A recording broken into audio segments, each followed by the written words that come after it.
Alpes-Maritimes et du Var.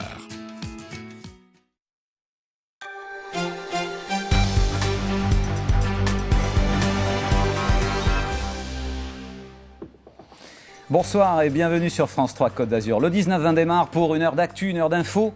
On continue avec à la une ce soir un retour sur l'intervention à la télévision de François Hollande. C'était hier soir. Le président de la République a tenté à mi-mandat de redonner de l'optimisme aux Français. A-t-il réussi? C'est la question principale. On notera aussi son souhait de voir organiser en France les Jeux Olympiques de 2024. Voilà donc le principal titre qui sera développé tout à l'heure à 19h30 dans un instant, dans la partie régionale de cette édition. Donc on va voir la joie et l'émotion des salariés du groupe Nice Matin, Var Matin. C'est leur projet qui a été retenu par le tribunal de commerce pour sauver le journal historique de la Côte d'Azur. Une reprise qui prévoit des départs volontaires mais pas de licenciement. Jean-François Roubaud, journaliste à Nice Matin, un des artisans de ce projet, est avec nous dans ce 19-20. Antibes lance son application pour l'histoire des monuments ou des sites de la ville sur votre téléphone. Aujourd'hui, les élèves des collèges ont pu recevoir un SMS en passant devant le poilu du stade du Fort-Carré. Voilà que le plus grand poilu en pierre de France envoie des textos. Et puis, comme tous les vendredis, nous verrons les idées de sortie du week-end et notamment un marathon du jazz à Lago de 18e édition d'un festival sous les bigaradiers qui sont ces arbres à orange amer. 10 jours de jazz et 100 musiciens pour jouer. Mais d'abord donc, c'est une coopérative, un groupe d'employés qui va gérer un des emblèmes de la Côte d'Azur. Nice Matin, Var Matin ouvre une nouvelle page de son histoire. Elle s'est écrite aujourd'hui devant le tribunal de commerce. Laurent Verdy, Jean-Christophe Routier. Après un an de combat, c'est une victoire pour les salariés de Nice Matin. Le tribunal de commerce de Nice a choisi leur projet de reprise du groupe en difficulté financière. En faisant ce choix, les juges ont privilégié l'aspect humain. Il n'y aura pas de licenciement. Pour la cinquantaine de salariés qui a fait le déplacement sur le millier que compte le groupe, c'est l'émotion. Je me sens immensément heureuse, mais immensément. On rentre dans l'histoire, on a sauvé 400 familles, c'est énorme. Soulagé par rapport au drame social qui se préparait et qu'on allait subir et remonter comme jamais pour faire de cette entreprise une entreprise florissante parce que ce n'est que le début de l'histoire aujourd'hui. Eurasien limestre, ça veut dire ici maintenant c'est nous les maîtres. Voilà, c'est aussi simple que ça. Et certains sont plus émus que d'autres. Cette journaliste varoise fait partie des 159 personnes concernées par le plan de départ volontaire. Je vais partir, mais je partirai en sachant que le journal est entre de bonnes mains et non pas en licenciement comme un chien jeté à la rue. Comment tenir les engagements et avec quels moyens? Robert Namias, ancien directeur de l'information de TF1, a accepté de prendre les commandes de Nice Matin.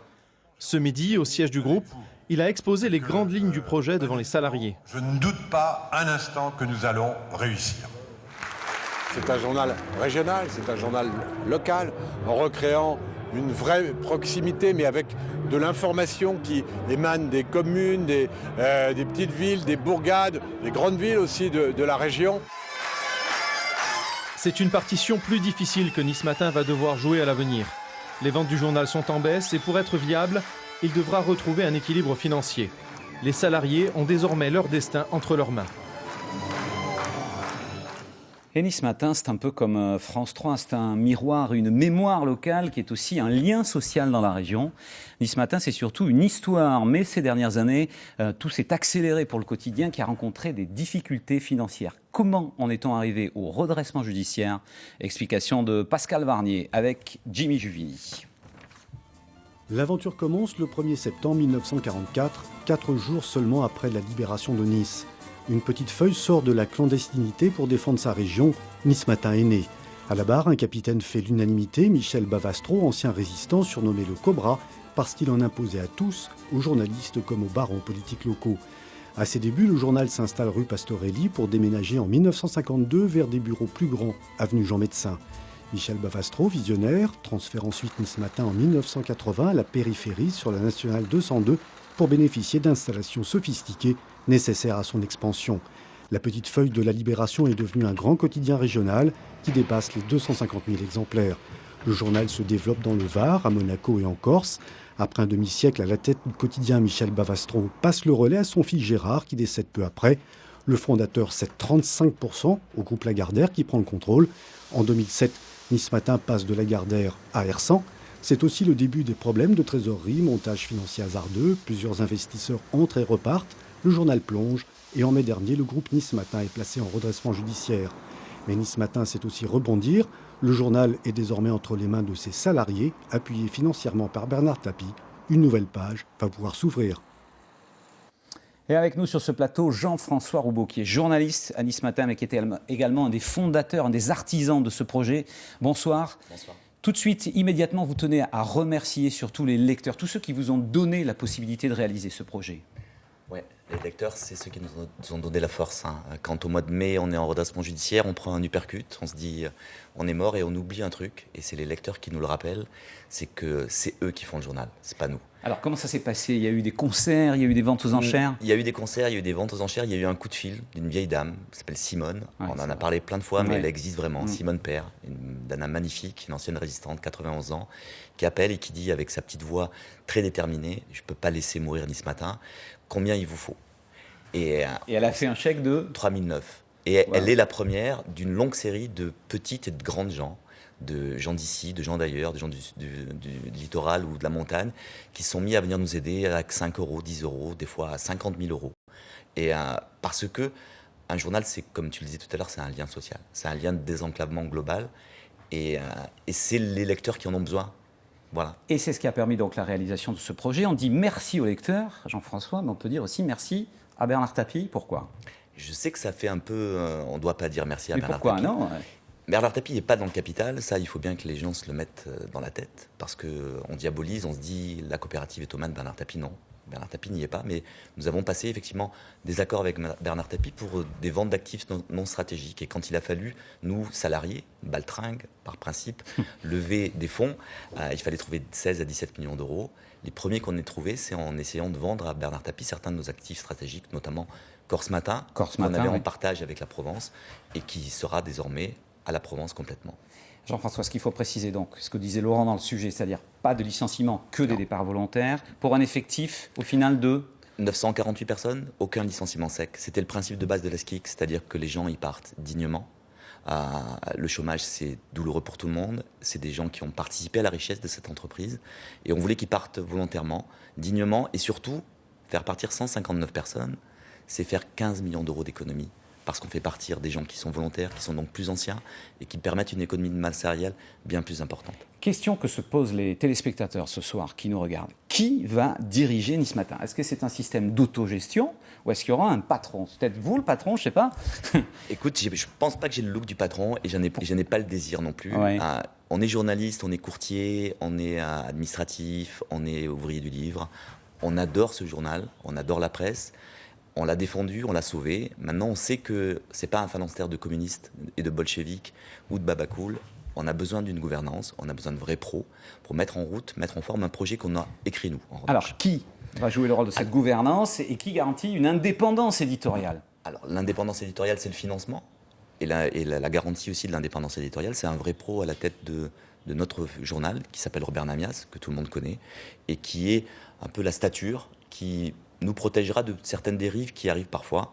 Le journal se doit à ses lecteurs et doit leur donner une information la plus libre possible. Dernière question. Moi, comme les téléspectateurs qui regardent ce soir, j'ai maintenant accès à vos infos sur Nice Matin, c'est-à-dire sur mon téléphone ou sur mon ordinateur. Ces infos-là, elles sont gratuites. Est-ce que ce n'était pas le principal danger? Faire croire aux gens que l'info, c'est gratuit. Donc, du coup, ils ont moins acheté les journaux, ce qui vous a causé des problèmes financiers. Est-ce que vous allez faire comme Mediapart, comme Le Monde, c'est-à-dire rendre payant cet accès Internet ou cet accès téléphonique donc aux infos? La première des choses, c'est que le journal papier, lui, n'augmentera pas. Voilà, respect à nos lecteurs. La deuxième question, effectivement, c'est juste, est-ce que l'information doit être gratuite? Aujourd'hui, hélas, elle l'est partout. Lutter contre ça, c'est difficile. On va sans doute, un peu comme Mediapart, mettre en place des modèles payants sur Internet. Mais je pense que la réussite de Nice Matin, le nouveau modèle qu'on a imaginé, c'est de peaufiner l'info, d'en faire une info de qualité, pour essayer d'agréger de plus en plus de lecteurs sur le web ou sur le print, et de diversifier notre activité. Il y a d'autres... Comment le cinéma gagne de l'argent aujourd'hui avec le merchandising? Comment l'information gagne de l'argent aujourd'hui donc les clics vont attirer effectivement les lecteurs et la pub. Merci beaucoup Jean-François Roubaud et bonne chance donc pour votre nouveau projet. En bref, dans le reste de l'actualité maintenant, il faut savoir qu'un homme de 50 ans a été placé en détention après l'ouverture d'une information judiciaire pour viol sur mineur. Il est soupçonné par le parquet de Nice et par la police judiciaire d'avoir téléchargé des images à caractère pédophile sur son ordinateur, soupçonné aussi d'avoir violé de jeunes garçons qu'il aurait emmenés donc dans une camionnette. Dans quelques jours, le 11 novembre, va célébrer le 96e anniversaire de l'armistice de la Première Guerre mondiale qui aura fait des millions de morts en Europe. Symboliquement, aujourd'hui, tous les élèves de 3e des collèges d'Antibes ont couru au Fort Carré devant la statue du Poilu qui représente un de ces soldats héroïques de la Grande Guerre. Et en passant devant le fameux Poilu, ils ont reçu un SMS automatique sur leur portable. La statue fait en effet partie de 19 monuments sur Antibes qui peut envoyer des informations historiques sur votre téléphone. Et c'est une société de Sophie Antipolis qui a créé l'application. Véronique Varin, Séverine Neckelmann. Au pied du grand soldat de pierre, ils ont rendu hommage à ceux qui sont tombés pour la France durant la Grande Guerre. Un conflit que ces élèves de 3e connaissent. Et pour cause, c'est en ce moment le sujet de leur cours d'histoire. Ça a été une guerre totale, ils se sont beaucoup battus, ils ont travaillé dans les tranchées. Et ils ont perdu beaucoup de morts, ils ont utilisé beaucoup d'obus et voilà. C'est la statue du Poilu, c'était un guerrier français. On les a appelés comme ça parce qu'ils se rasaient pas.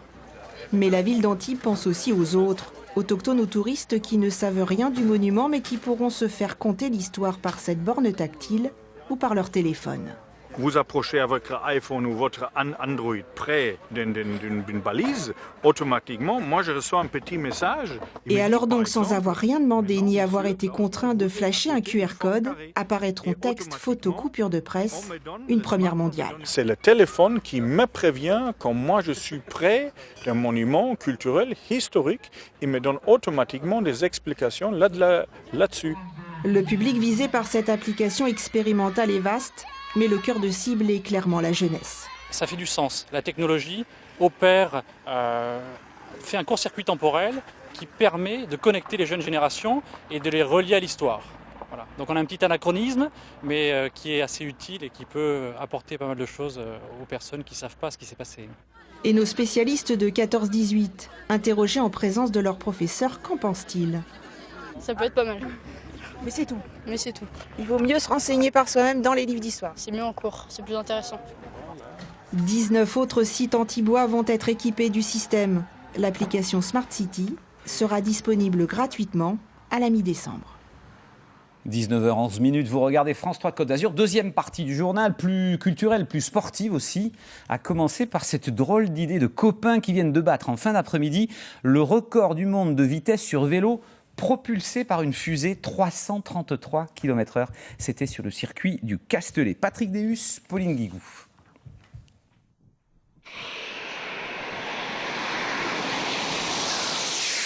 Sur son vélo fusée, François Gissy est désormais l'homme le plus rapide du monde. 333 km/h avalé en quelques secondes sur 200 mètres dans l'arène du Castellet. Là, c'était parfait parce que je suis parti droit, je suis resté soudé sur le bouton. Je ne voulais pas lâcher, même si la tête elle souffrait, enfin, la nuque. Je veux rien savoir. Là, j'étais droit. Vous pouvez regarder là, cette ligne droite du Mistral. Elle est mythique quand même. Hein. Donc c'est peut-être la première fois qu'un vélo, enfin c'est sûr que c'est la première fois qu'un engin comme ça roule aussi vite. Son vélo, le voici, une bicyclette artisanale équipée d'une véritable usine à gaz. En gros, François est assis sur une bombe, une bonbonne de périoxyde, une autre d'hydrogène, de quoi procurer ici 400 chevaux de poussée. Exemple avec ce run test. Il faut quand même accepter un risque parce qu'on marche un peu dans l'inconnu. On a beau réfléchir, calculer des choses, et il y a quand même une part, ça reste à classer dans les trucs un peu casse-cou, faut l'admettre. On calcule le maximum, mais il y a un risque, oui. On va faire avec. Tentative de record, faut accepter ça. Au-delà du risque, ce sont plusieurs années de travail et d'investissement personnel qui sont couronnés ici par ce record que François Gissy espère pousser à 400 km/h, toujours à vélo. Jour J-2 pour le marathon des Alpes-Maritimes. C'est l'événement sportif de l'année sur la Côte d'Azur. 14 000 concurrents inscrits, c'est du jamais vu. Et parmi eux, beaucoup de salariés employés dans plusieurs centaines d'entreprises. Exemple avec 4 employés de l'hôtel Martinez à Cannes qui vont participer à une course en relais et en individuel. Reportage de Laurence Collet avec Emmanuel Félix.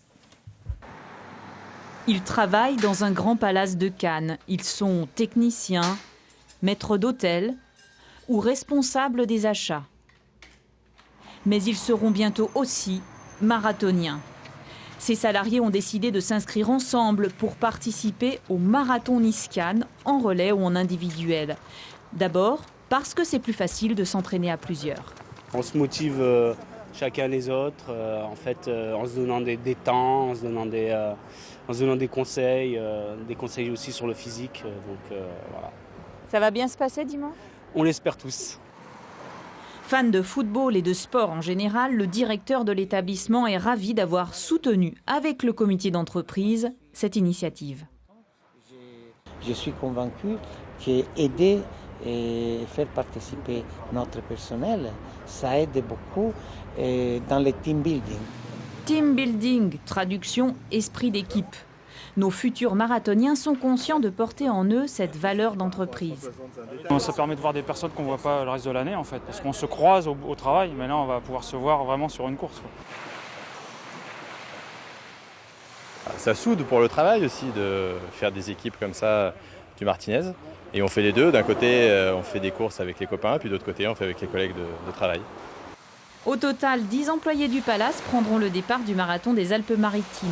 Plus de 300 entreprises sont ainsi représentées sur la course.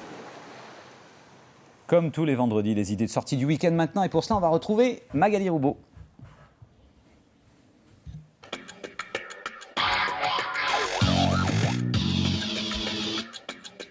Bonsoir Magali. Bonsoir Jean-Bernard. On vient de voir marathon, course à pied, mais il y a marathon du jazz aussi. Alors pourquoi on parle de marathon du jazz ? Parce qu'il y a 2 festivals du jazz en ce moment qui vivent sur la Côte d'Azur, à commencer par celui dont les notes refleurissent tous les mois de novembre, sous les Bigaradiers. Ça se passe à la Gaude. Alors à la Gaude, c'est un festival avec des noms d'artistes locaux, des noms d'artistes nationaux qui viennent exprès, et puis des super découvertes. Henri Texier, Jackie Terrassier, Stéphane Belmondo, et puis Emmanuel Sommer. On va entendre quelques notes. Pourquoi c'est une découverte ? Parce qu'elle nous vient de New York et c'est une des rares musiciennes à jouer du hautbois façon jazz. Écoutez pour faire une idée.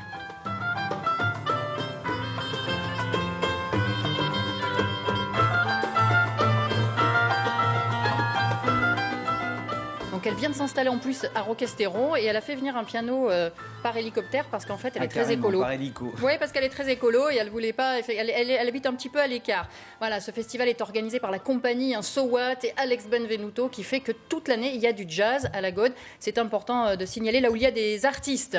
Autre festival de jazz, le New Jazz Festival. Là, c'est du côté de Nice. Il y a plusieurs dates. Ça dure jusqu'au 22 novembre. On a choisi une date importante, le 14 novembre. Pourquoi ? Parce qu'il y a Michel Portal. Alors Michel Portal, c'est l'as du saxo et de la clarinette. C'est lui qui a amené le free jazz en France. Un petit goût de ce qui vous attend en images.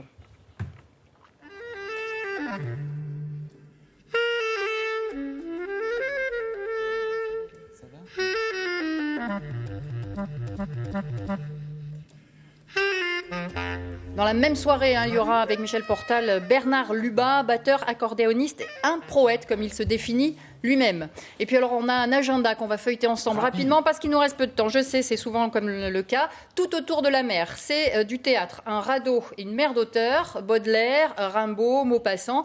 C'est la troupe du Rhum qui va investir le théâtre de la Cité à Nice pour le premier spectacle de notre agenda. On a aussi Lucrèce Borgia avec Béatrice Dalle, ça c'est pour les Varois, c'est à Sainte-Maxime. Ça sera samedi demain. Et puis en opéra, la flûte enchantée Mozart, voilà. C'est un petit peu en retard. Je parle plus vite que l'image, mais voilà, vous découvrez au fur et à mesure ce dont je vous parle. La flûte enchantée Mozart, un concert de Tal, ça sera au Palais Nicaïa à Nice. Le mariage de Figaro, encore à Draguignan dans le Var. Et on finit avec Étienne Dao. On est un peu en décrochage, mais voilà, toutes nos idées rapides. Merci Magali, c'est la fin de ce journal. On est très